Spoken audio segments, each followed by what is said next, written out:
Salam damai sejahtera di dalam nama Tuhan Yesus Kristus. Kita kembali melanjutkan pembacaan dan renungan firman Tuhan dari Mazmur 37 ayat 8 sampai dengan ayat 11. Demikianlah firman Tuhan. Berhentilah marah dan tinggalkanlah panas hati itu. Jangan marah, itu hanya membawa kepada kejahatan. Sebab orang-orang yang berbuat jahat akan dilenyapkan. Tetapi orang-orang yang menantikan Tuhan akan mewarisi negeri. Karena sedikit waktu lagi, maka lenyaplah orang fasik. Jika engkau memperhatikan tempatnya, maka ia sudah tidak ada lagi. Tetapi orang-orang yang rendah hati akan mewarisi negeri dan bergembira karena kesejahteraan yang berlimpah-limpah. Saudara yang kekasih dalam Kristus, kita berbahagia karena kita bukan hanya mendengarkan firman, tetapi juga menjadi pelaku firman. Dari ayat 8 sampai 11 ini, sekali lagi kita dididik, dilatih, diperlengkapi oleh Tuhan untuk tidak bertindak anarkis, bertindak tidak rasional, dan bertindak emosional. Kita diminta Tuhan melalui Raja Daud untuk tidak marah, tidak marah-marah, tidak menyimpan kemarahan terhadap mereka yang berbuat jahat. Karena Tuhan pasti menghukum orang-orang jahat. Karena Tuhan menggantikan ketidakberesan yang kita sedang hadapi karena kejahatan mereka dengan mendapatkan warisan dari Tuhan. Warisannya bukan hanya tanah dan keturunan, tetapi yang lebih penting ialah hati yang mampu dan dimampukan memiliki sikap hati yang penuh dengan kehidupan yang tenang, yang tidak membawa kejahatan, yang tidak hidup seperti orang-orang jahat.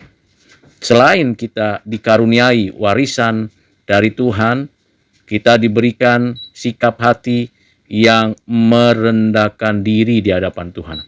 Bagaimana kita bisa merendahkan hati kita? Tentunya kita bergantung bersandar kepada Tuhan.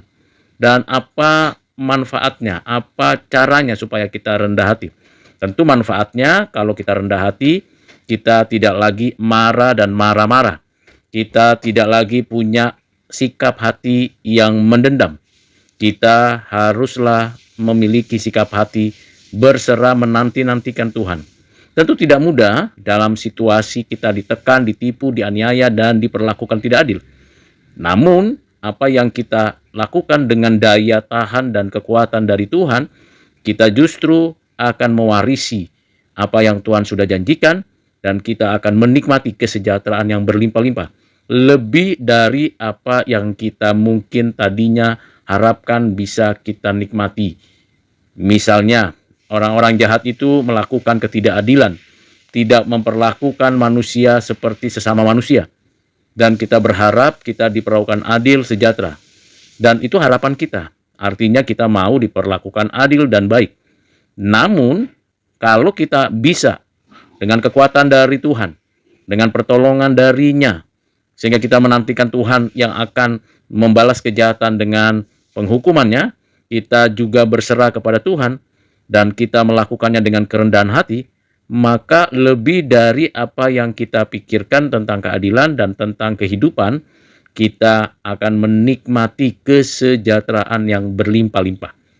Bisa jadi bukan sejalan dengan situasi, keadaan, kondisi hidup kita di bumi ini, tetapi ini juga berkaitan dengan kehidupan sejahtera, bergembira, yang berlimpah-limpah di masa akan datang, di langit dan bumi yang baru. Jadi di sini ada pengharapan eskatologis bahwa bisa jadi dengan kita hidup rendah hati dan menantikan Tuhan, seraya memperhatikan diri supaya tidak ikut-ikutan panas hati atau berbuat jahat, kita bisa jadi tidak akan menikmati kesejahteraan atau kesukacitaan dalam kondisi sekarang di bumi ini, tapi janji Tuhan untuk kita menikmati sampai selama-lamanya itu pasti di langit dan bumi yang baru. Dengan kata lain, penantian kita untuk menikmati warisan langit dan bumi yang baru tidak akan sia-sia. Warisan yang kita terima bukan harta, bukan takhta, bukan jabatan, dari hasil upaya dan usaha kita, tapi pemberian karena kasih karunia, yang mana kita dimampukan untuk tidak melakukan kejahatan, membalas kejahatan dengan kejahatan, namun kita berserah kepada Tuhan. Jadi ujiannya adalah waktu, karena waktu menguji iman perbuatan kita, perbuatan iman kita, supaya kita bisa bergembira dengan penuh sukacita. Kiranya Tuhan menolong saudara dan saya untuk melakukan kehendak Tuhan ini. Tuhan Yesus memberkati. Amin.